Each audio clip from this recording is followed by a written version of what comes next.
Hey, what's up, guys? 1 second. Coming to you today with some more 2020 boxing awards. Today's video is going to be on the upset of the year in 2020. I already released this on my podcast, again, the Standing 8 Account podcast. Me and my boy Von Blue, we go back and forth with our top fives on there, and we've been doing also the top tens. At the end of every year, I do my boxing awards and I do my year-end top 10, so make sure you check them out. I've already released a couple of top 10s on there. So let's jump into this one. This is the upset of the year. Now, upset of the year is pretty basic. It's a guy who's not, wasn't supposed to win that wins. He beats the favorite. There is a difference between mild upsets and major upsets, but obviously the major ones get a little more love. But remember, guys, I give more love in my boxing awards. I give more love to fighters that have, to the bigger fights, because those ones make an impact on the sport more. So let's jump into it. We start with my number 5 upset of the year, and that was in the heavyweight division, Alexander Povetkin's 5th round knockout over Dillian Whyte to win the WBC interim heavyweight title. Now, interim titles are not legitimate world titles. They are pretty much a belt that makes you the number one contender kind of deal. Excuse me. Coming into the fight, Dillian Whyte was, he was a bigger favorite than I gave him. I made him out to be. And the reason why was Whyte is a good fighter, and I picked him to win, but Povetkin was a very live underdog in my opinion coming into this fight. So much so to where they were projecting Whyte to, Whyte was in line to fight Tyson Fury next, maybe. And they were projecting Whyte to win this fight walking away over Povetkin to set up the Fury fight. And I was just like, I don't know about that, because, Alexander Povetkin's a very good former world champion. He's 41 years old. I get that he's older, but the guy can still fight. Still very good. And he's got that sneaky power. So I really didn't think this fight was so one-sided as a lot of critics did. I did pick Dillian Whyte to win, and it was, he looked like he was on his way to winning. I mean, he was pretty much outclassing Povetkin the first 4 rounds. He even hurt him and put him down in the 4th round. But in the 5th round, when they came out, I mean, Povetkin landed just such a smooth, he stepped to the side and landed a smooth left uppercut that put Whyte out cold.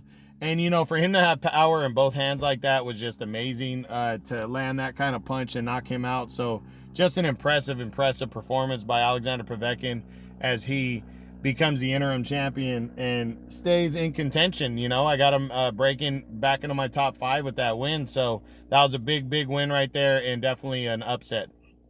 So coming in number 4 for upset of the year is undefeated Murodjon Akhmadiyev's 12-round split decision over Daniel Roman to capture the unified super bantamweight world championship at 122. Now, if you didn't know about this fight, it's one of those deeper ones, but not too much, because Daniel Roman was pretty much the number 1 fighter and the unified champion at 122 pounds. He held the WBA and IBF belts coming in.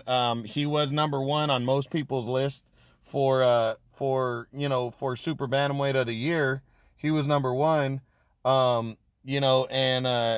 for the most part, like I said, because he had the best resume and he unified belts in 2019. So a lot of people thought he was going to win this fight too. Murodjon Akhmadiyev, though, a good amateur, but was only 7-0 coming into this fight, and he hadn't really beaten anybody, really big and legit at 122 yet. So again, I think a lot of people thought just Roman's experience was going to win the fight here. And, it was a good back and forth action fight. It was on a DAZN undercard. It was actually the 3rd fight on the card too. And, Murodjon came in and just had a good game plan. He seemingly outworked Daniel Roman and got a 12-round split decision, but nobody really argued that Roman should have won the fight. It was a close fight, but most people felt that Murodjon outworked him, and he became the new super bantamweight world champion and totally shot. I mean, he wasn't even in the top 10, and he just totally shot up to the top of 122, and he's finishing my year at the top of 122. So big win right there. Definitely was an upset, congrats to Mirajan Akhmadiev on that win. Number 3 for upset of the year is Joe Smith Jr.'s 9th round TKO of Eleider Alvarez in their WBO final eliminator. So heading into this fight, Eleider Alvarez, the former WBO champion, was pretty much the favorite of a 4-man box-off to determine the next WBO champion. Canelo Alvarez, after he knocked out Sergey Kovalev last year and captured the WBO title, he decided to move down in weight, so he vacated the WBO light heavyweight title at 175. He vacated that and was looking to, they set up 4 men to fight. Eleider Alvarez was supposed to fight former super middleweight champion Gilberto Ramirez next, but Ramirez, who was having promotional issues with Bob Arum and Top Rank, didn't sign up to fight in the box off. So they slid Joe Smith Jr., who had upset Jesse Hart in January. They slid him in to the Big Four. And there was 2 Russian fighters fighting in the other box off and other final eliminator. But Alvarez was pretty much the clear number 1 going into the tournament. Most people, myself included, were picking him to win. I picked him to beat Joe Smith. I didn't think Joe Smith could handle his boxing ability and his power, his sneaky power, Alvarez's. So I thought Alvarez was going to break down Joe Smith and win a decision or knock him out. And man, Joe Smith just bullied Eleider Alvarez in the ring and beat him up, bullied him around the ring. He just did not let him breathe, just kept coming and put pressure on him.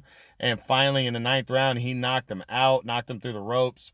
And a big, big win right there for Joe Smith as he sets himself up for a title shot. That win put him in a title fight, which he's getting in February. So congratulations to Joe Smith Jr. Big, big time win. That definitely was an upset. And it made him a real player, and he's actually a favorite to become a world champion now. So that's big. All right. Number 2 upset of the year in boxing 2020 was Jason Rosario's 5th round TKO of Julian J. Rock Williams to capture the unified super welterweight title at 154. Now, heading into this fight, I mean, J. Rock was pretty much your number 1 fighter. It doesn't have a huge, great resume, but he upset Jarrett Hurd last year, who was the absolute number 1, the unanimous number 1 fighter at 154, and he upset him and took his 2 belts. And Jarrett Hurd decided not to fight him in December of 2019 in a rematch. So J-Rock waited another month until January of 2020, and he took on Jason Rosario, and this was widely looked at. He was fighting in his hometown of Philadelphia, and this was widely looked at as a stepping stone, stay busy fight, shake off some rust type fight for J-Rock. Jason Rosario was definitely that stepping stone type fighter that nobody really knew about. And he just came in, and man, just once he landed that first shot, it totally affected J-Rock, and he came right after him and just kind of beat him up and broke him down, and then finally stopped him in the 5th round to capture the unified title.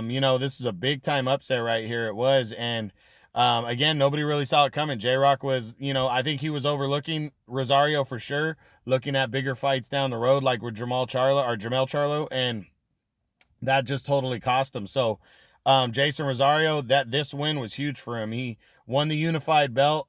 And then he went on to try to unify more belts and determine who the number 1 fighter at 154 truly was when he took on Jermell Charlo. He lost, he got knocked out, but, nobody was really expecting him to win that one. And this win right here is one of those wins that could really just kind of set his career up. He's a former unified champion now. He can continue to get opportunities based on that victory, even though he lost to Charlo. And we'll see how he goes forward, after the loss to Charlo. But definitely one of the biggest upsets of the year right here, him knocking out Julian J. Rock Williams. And now the number 1 upset of the year in 2020, pretty clear for me. Teofimo Lopez's 12-round unanimous decision over Vasily Lomachenko. Lomachenko coming into this fight was a big-time favorite. He was the unified lightweight champion. A 3-division world champion. He had won two Olympic gold medals. I mean, this guy was considered to be top 2 or 3 pound for pound. I had him number 2 ahead of Crawford going into it, and he is 9 years older than Lopez. Lopez is only 23. I don't think a lot of people thought, myself included, that Lopez was going to be able to keep up with Lomachenko. I think they just thought he was going to be outclassed in this one and just not be able to hang with them. And he went in there and, with his fast hands and his feints, he didn't throw a lot of punches the first 7 rounds a lot, but, he threw enough, and he definitely kept Lomachenko honest.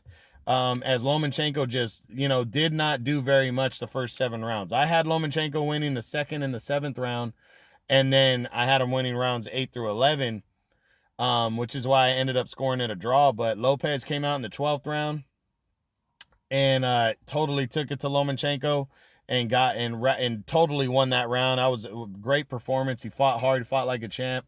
And when they went to the scorecards, Lopez walked away with a unanimous decision.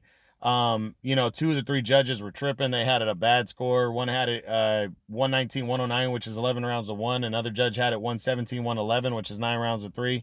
It was not a blowout like that. I mean, I don't have a problem with Lopez winning. I've said that already, but I just thought, it was closer. I thought 7-5 at best you could score it for him. Some people might say 8-4. I'm okay with that too. But to say he won 9 rounds or more was just garbage. But we're not talking about the controversy of it. This was definitely an upset for Lopez. Definitely a big-time upset. Lomachenko, again, one of the pound-for-pound best fighters in boxing. Great amateur record. Former 3-division world champion. And, it was pretty much for the undisputed lightweight title. And Lopez beat him. He beat him and is now the undisputed lightweight champion. So, big time win right there. And that was my 2020 upset of the year. And that was also my top 5. So, hope you guys enjoyed this. I really enjoyed getting here and talking to you guys. And that was pretty much it. So I will catch you on the rebound tomorrow. I hope you enjoyed it. True Boxing, you've been hit with the truth.